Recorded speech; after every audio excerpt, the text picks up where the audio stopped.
Alright lads, so I've got 2 pieces of post, 2 pieces of mail call to share with you. They're thin, there's not a lot in there. One of them is only 1 card, the other one is probably only 1 card too. Let's get to it. Normally I would wait another day until more post comes in, but Connor is starved for content and I don't want to disappoint him. What I'll do is, after I open these, I'll go through and put them in the context of the deck they're going in, which is Teysa Clerical Tokens.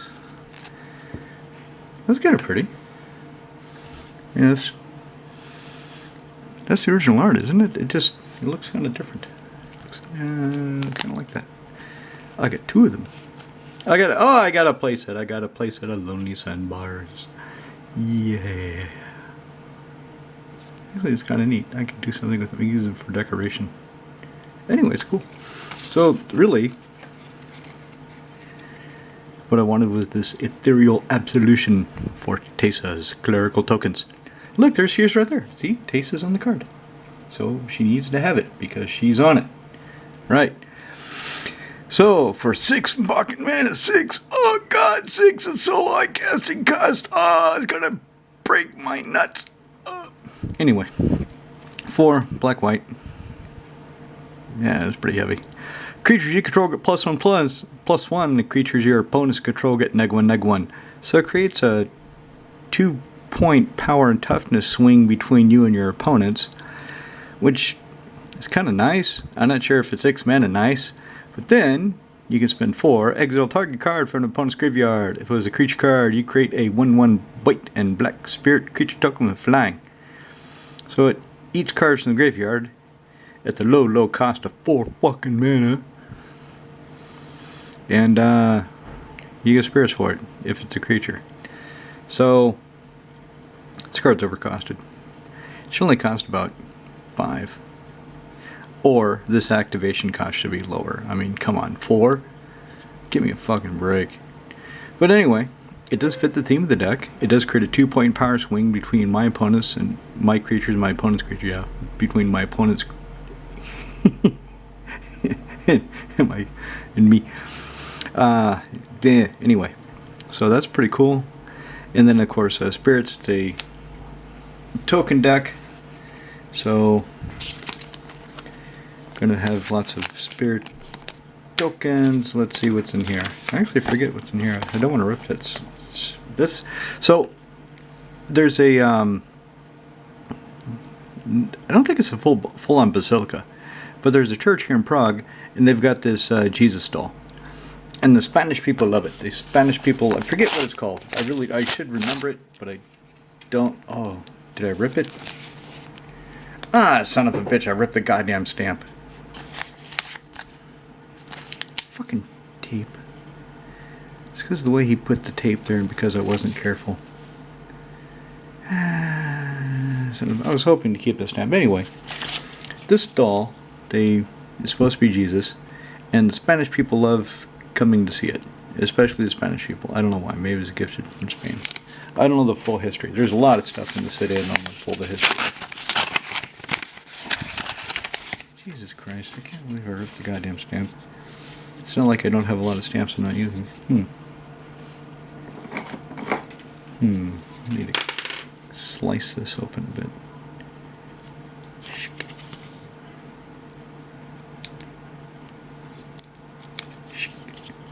Need to be careful. Breaking that stamp has made me cautious. I don't want to cut my cards. Anyway, have you heard about the Bloomberg quality control problems? A lot of people have been complaining about that apparently. I was watching Hatcher, the Magic historian, and he said a lot of people are complaining about the shitty quality of Bloomberg cards, that they're coming out of the box damaged. Not just scratched, but it looks like somebody beat on it with a hammer. Speaking of beating on it with a hammer, am I going to get this off? Man, this guy really packaged these well. Alright, so what did I get? Oh, okay, so these are the cards. Alright, so I thought I would get the cards that are completely for Teysa. I did not. I got 1 card for Teysa, and I got three of the cards for completely unrelated purposes. I got City on Fire. City on Fire is probably going to go into Aurelia, because last time I played, I had 14 Goblin tokens at one time. 14 of the little bastards. So I was making about 4 or 5 a turn. Well, doubling it with Krenko, and then making others to increase the baseline. So this yoke, I could see it costing something like 2 or 3 red pretty easily. So normally costs 8. If I tap 4 goblins and it costs 4 to deal triple damage to shit, that's pretty good. That's not bad. I like it. So there's that. Call of the Ring. This came down a lot. I remember this used to be about a €10 card. Now it's 2. Or maybe it's the full art I was thinking of. If there's a full art. I can't remember if there's a full art. If there's a full art, tell me, because I don't know. Anyway, I thought the foil was expensive. So when I saw it was cheap, so this guy, the seller that sent me these 3, so I wanted actually Collector Oof, and then he had these other things, and then as I'm about to check out, I realize I already have a playset of Collector Oof in my Modern collection. I'm not using. I've already loaned one out to Edric. I'm thinking of loaning another one out to NMR. I really don't need any more flat ones. The foil ones are €25 each, so I don't feel like paying that.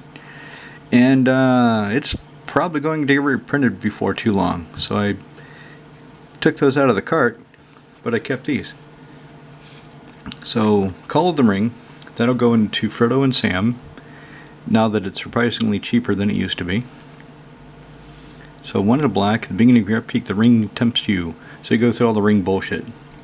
I forget exactly what it is. I haven't played Frodo and Sam for a while, because it hasn't been keeping par with the precons that the lads have been playing at the pub night. So they've been staying home, and I'm going to put in Call of the Ring.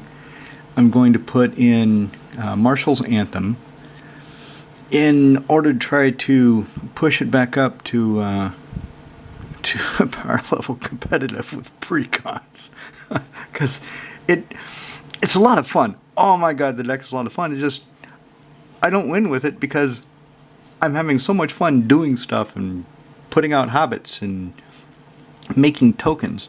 I forget to try to do anything to win. So part of it's my fault for not doing enough to win. So maybe if I put these other cards in, it'll focus me on actually doing what I need to do to try to win the damn game. So that'll go into Frodo and Sam. That'll probably go into Aurelia. This, I just love the art. I just think that's hilarious. I like that picture, that chick. She's like, wow, I'm going to be the queen. Or some shit. Maybe she's going into space. Maybe she's some kind of anime space woman. You know, the millennial queen.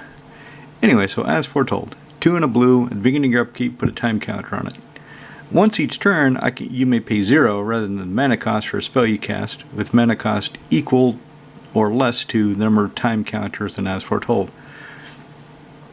So really, until you get, 2 or 3, more like 3 or 4, until you get 3 or 4 counters on this yoke, it really ain't that interesting. It really isn't that exciting. So I wanted to make sure I had one that I wanted to look at.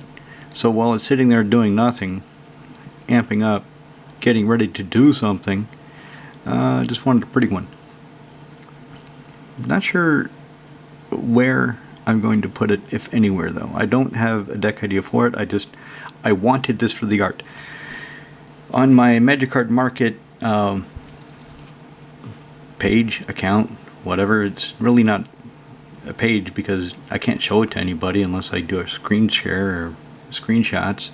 It'd be nice if I could share it with people and they could tell me they have these cards or not, but no, it doesn't do that. So you have to go one by one through your wants list and match them up with what each seller has.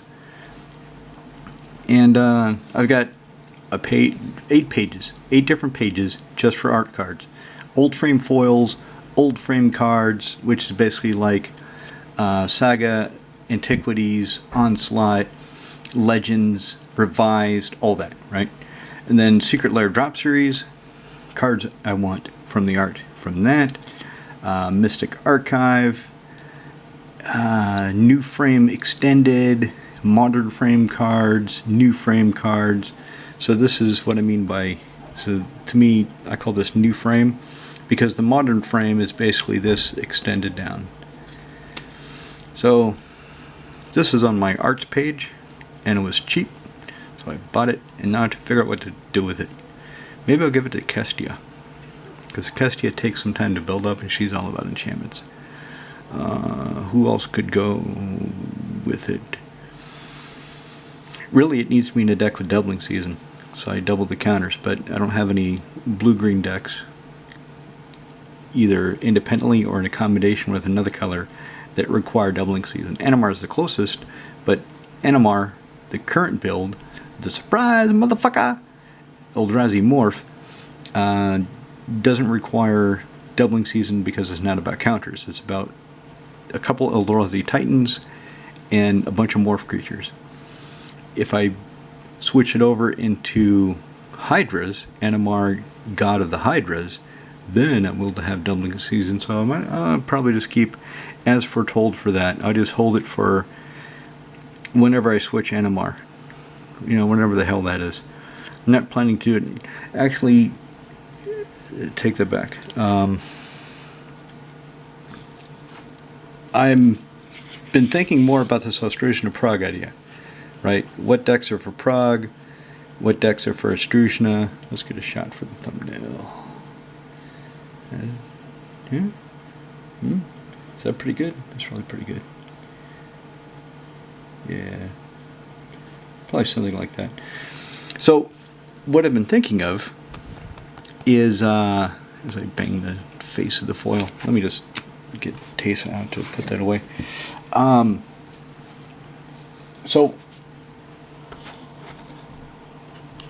Azami. Azami is definitely for Astrusna. So I set her aside. She's for Astrusna. There's no question about that.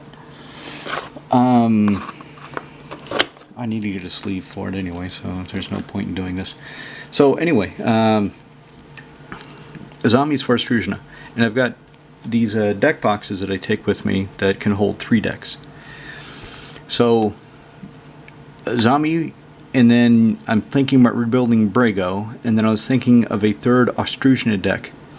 I might as well just make Animar that third Astrusna deck. I might as well just put in the Ancestral Statue, I think it's called. Basically the bounce creature. So he costs 4 to cast. I forget his power and toughness. It doesn't matter. It doesn't matter at all.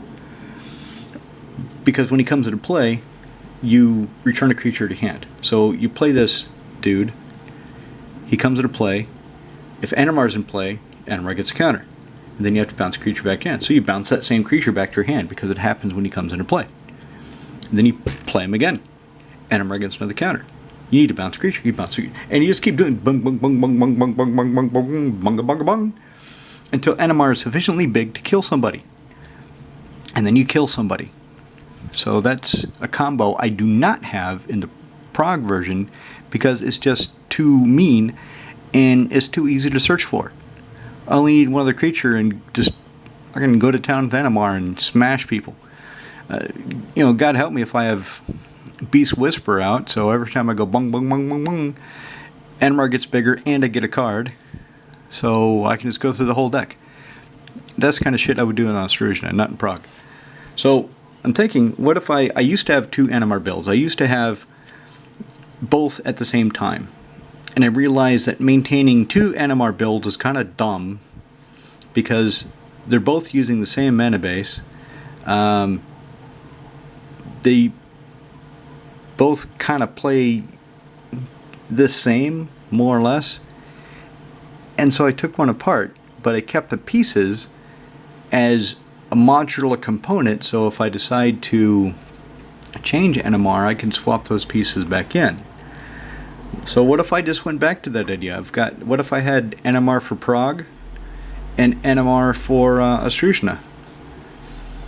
I guess for Prague it'd be more fun to have the Hydras for Astrushna, more Eldrazi, I can get that Ulamog back that I sold because I didn't want to hit the guys in Prague with it, because I don't like the feeling myself. Ulamog, this useless hunger, staring him down, you lose 20 cards exiled. You know, there goes a quarter of your fucking library after drawing your initial hand. So I could do that, and I could put As Foretold in there. Huh. That's a good idea. I'm glad you thought of it.